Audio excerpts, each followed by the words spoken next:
Hello friends, आज हम आपके सामने पेश करने वाले हैं 2018 में रिलीज हुई mystery thriller film welcome home को, जो कि बेस्ड है एक कपल की छुट्टियों के बीच बिताए कुछ ऐसे लम्हे पर जहां पर उन्हें काफी प्रॉब्लम का सामना करना पड़ता है। और ये उलझन क्या थी, आइए जानते हैं हमारे साथ। मूवी की शुरुआत ब्रायन और कैसी नाम के कपल से होती है, जो असल में मंगेतर होते हैं, मगर कुछ समय से रिलेशनशिप सही न चलने की वजह से वो एक दूसरे को टाइम देने के लिए वीकेंड पर इटली जाने का प्लान करते हैं। यहाँ इन दोनों ने एक शानदार बंगला रेंट पर लिया था, जिसकी जितनी तारीफ की जाए उतनी कम थी। और साथ ही घर के मालिक के द्वारा मिला इन्हें शैंपेन का तोहफा सोने पर सुहागे का काम कर रहा था, जिस पर ओनर ने जरूरत पड़ने पर अपना नंबर भी टैग करके दिया था। वेल, दोनों काफी खुश थे और रात में डिनर के बाद खुद के करीब होते हैं और डिसाइड करते हैं कि वो पूरे वीकेंड बिना किसी डिस्टरबेंस के साथ में सिर्फ एक दूसरे को समय देंगे। और इसलिए ब्रायन अपना फोन ऑफ करके कमरे की तरफ जाता है, जहाँ कैसी का फोन ऑलरेडी बज रहा था। फोन उठाकर देखने पर ब्रायन का दिमाग घूम गया, क्योंकि ये वही शख्स था जिसके लिए कैसी ने ब्रायन को धोखा दिया था। अब दोस्तों, ऐसे कोई कैसे रोमांटिक हो सकता है, आप सोचिए। बस ब्रायन भी अपना मूड नहीं बना पाता।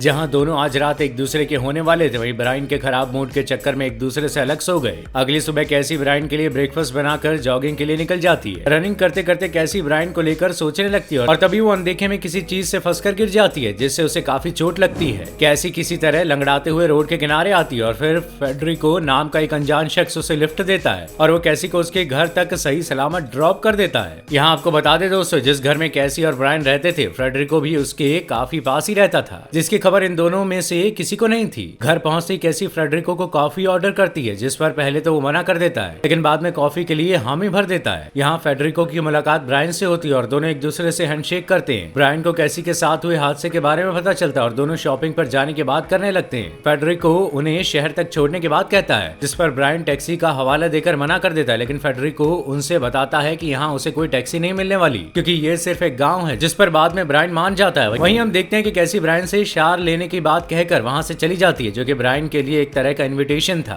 वेल, ब्रायन ये समझ जाता है और दोनों बाथरूम में इंटीमेट होने लगते हैं। लेकिन दोस्तों, ये नजारा सिर्फ इनके बीच ही नहीं चल रहा था, बल्कि इसका लाइव टेलीकास्ट तो फेडरिको के घर पे हो रहा था। जी हाँ दोस्तों, फेडरिको के घर के हर कोने पर कैमरा लगा हुआ था, जिसका मजा वो 24 घंटे अपने घर पर रह कर लेता था। लेकिन वो ऐसा क्यों कर रहा था, इसका जवाब आपको आगे ही मिल जाएगा। हालांकि बदकिस्मती से कैसी और ब्रायन के बीच वो सब कुछ नहीं हो पाता जो हमें लगता था, क्योंकि दोस्तों जब भी ब्रायन कैसी के करीब आता, उसे कैसी और उस शख्स के साथ हुई हर गई घटना याद आने लगती, जिससे ब्रायन अचानक ही कैसी से अलग हो जाता है। इसके बाद ये तीनों शहर की तरफ जा रहे होते हैं और जब फेडरिको उन्हें शहर की तरफ छोड़ देता है तो ब्रायन उसे थैंक यू भी नहीं करता, जिस पर कैसी ब्रायन पर नाराज होने लगती है। ब्रायन कैसी को कहता है कि उसकी आंखों में साफ साफ दिखता है कि वो तुम्हें पसंद करता है, मगर कैसी दोस्ती का हवाला देकर उसे ये बात समझाती है, जिस पर ब्रायन को कैसी से मिले धोखे की याद आ जाती है, जो कि ऐसे ही दोस्त बोलकर मिला था। वो और गुस्सा हो जाता है। कैसी को इन सब बातों से काफी बुरा लगता है और वो गुस्से में वहां से घर चली जाती है। वहीं ब्रायन अपने आप को शांत करने के लिए एक बार में चला जाता है, जहां उसे फेडरिको मिलता है और नशेबाजी में ब्रायन अपनी और वह कैसी के बीच हुई हर एक बात बता देता है। फेडरिको ब्रायन की कमजोरी पकड़ लेता है, उसे एक्स्ट्रा ड्रिंक करा के कुछ लड़कियों के संग उसे होटल में छोड़कर खुद उसके घर चला जाता है, जहां वो कैसी को टच करके उसे किस कर लेता है।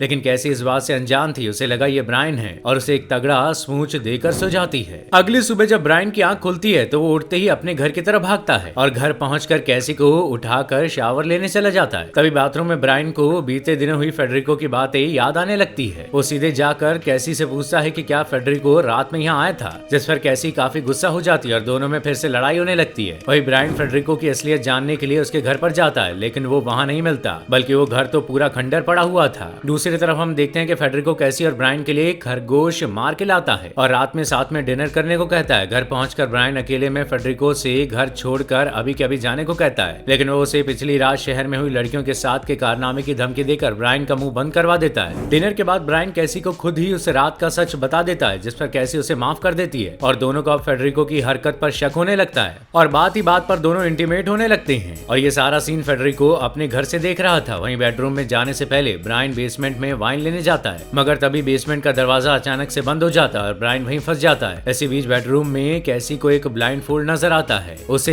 लगता है कि इसे ब्रायन ने ही रखा होगा। वो उसे पहनकर उसका इंतजार करने लगती है, मगर वहाँ फेडरिको पहुंच जाता है और दोनों इंटीमेट होने लगते हैं। दूसरी तरफ बेसमेंट में रास्ता खोजते खोजते ब्रायन को एक खुफिया दरवाजा मिल जाता है, जिसके जरिए ब्रायन बाहर निकल आता है। फेडरिको को जब इसका एहसास होता है, वो कैसी को चुपके से छोड़ के भाग जाता है, जिस पर कैसी को काफी ऑकवर्ड लगता है। इसी बीच कैसी के मोबाइल में एक वीडियो आती है, जिसमें ब्रायन होटल के कमरे में कुछ लड़कियों के साथ इंटीमेट हो रहा था। ये सब देख कैसी को काफी बुरा लगता है। वही दूसरी तरफ एक कमरे के टीवी पर ब्रायन फेडरिको और कैसी को साथ देखता है। है। ब्रायन को ढूंढते ढूंढते कैसी उसके पास पहुंचकर उसकी करतूत फोन में दिखाती है, जिस पर दोनों की दोबारा लड़ाई होने लगती है और तभी गुस्से में कैसी ही फोन को सामने वाले शीशे में जोर से मारकर फेंकती है और शीशा टूट जाता है। लेकिन ये क्या, उन्हें उसके पीछे कैमरा दिखाई देता है और वो समझ जाते हैं कि हो ना हो ये काम फेडरिको का ही है। जिसके बाद ब्रायन पुलिस को कॉल लगाने की कोशिश करता है, मगर वहां से कोई नेटवर्क नहीं मिलता और तभी फेडरिको वहां अचानक दर्शन दे देता है, क्योंकि वो जान चुका था कि इन्हें सब कुछ पता चल गया है। ब्रायन फेडरिको से कहता है कि वो इसके बारे में किसी से नहीं बताएगा, बस उसे जाने दो। लेकिन वो तो कैसी के प्यार में लट्टू हो चुका था और इतने में ही ब्रायन फेडरिको के ऊपर टूट पड़ता है। ऐसे में कैसी ब्रायन को बचाने के लोहे की रॉड से फेडरिको पर हमला बोल देती है, जिससे उसकी वहीं मौके पर मौत हो जाती है। अब ये दोनों काफी डर जाते हैं, सोचने लगते हैं कि आखिर क्या करें, पुलिस को बताएं या फिर यहाँ से रफू चक्कर हो जाएं। लेकिन तभी वहाँ उस घर का ओनर आ जाता है, जिसको ब्रायन ने फेडरिको के परेशान करने की खबर दी थी। लेकिन ब्रायन अब मकान मालिक से सारी बातों को नकारते हुए सब कुछ ठीक होने की बात कहता है। इसके बाद घर का मालिक वहाँ से चला जाता है, लेकिन तभी हम देखते हैं कि वो शख्स सीधे फेडरिको के घर पहुंचता है और सारा सीसीटीवी फुटेज खंगाल ले लगता है। इसका मतलब ये था कि दोस्तों फेडरिको और घर का मकान मालिक मिले हुए थे। मकान मालिक फेडरिको की मौत से खासा गुस्सा हो जाता है, दोबारा घर जाकर कैसी से इसका खुलासा करता है। इसी बीच ब्रायन अब अपने मकान मालिक को भी निपटाने वाला था, लेकिन तभी होम ओनर अपनी गन निकालकर ब्रायन की तरफ पॉइंट कर देता है। इससे पहले कि अब वो ब्रायन को शूट करता, कैसी मौका पाकर मकान मालिक को भी वहीं मार देती है और फिर दोनों मिलकर उसकी बॉडी को भी ठिकाने लगा देते हैं। साथ ही वो दोनों फेडरिको के घर जाकर उसकी सारी वीडियो रिकॉर्डिंग को खत्म करके फटाफट घर छोड़कर चले जाते हैं। लेकिन दोस्तों यहाँ पर इन्हें ये नहीं पता था कि उनके घर के सामने भी एक कैमरा लगा था और ये सब एक इलीगल वेबसाइट पर लाइव चल रहा था, जिसका मजा करोड़ों लोग लेते थे। लेकिन आज उन्होंने जो कुछ देखा वो शॉक्ड रह गए। लेकिन ये सब इलीगल था तो किसी ने भी पुलिस को बताने की हिम्मत नहीं करी और पिक्चर यहीं पर खत्म हो जाती है। तो दोस्तों आज के लिए बस इतना ही। अगर आपको हमारी वीडियो पसंद आई हो तो इसे लाइक करें, शेयर करें और जाते जाते चैनल को सब्सक्राइब करना ना भूलिएगा। शुक्रिया।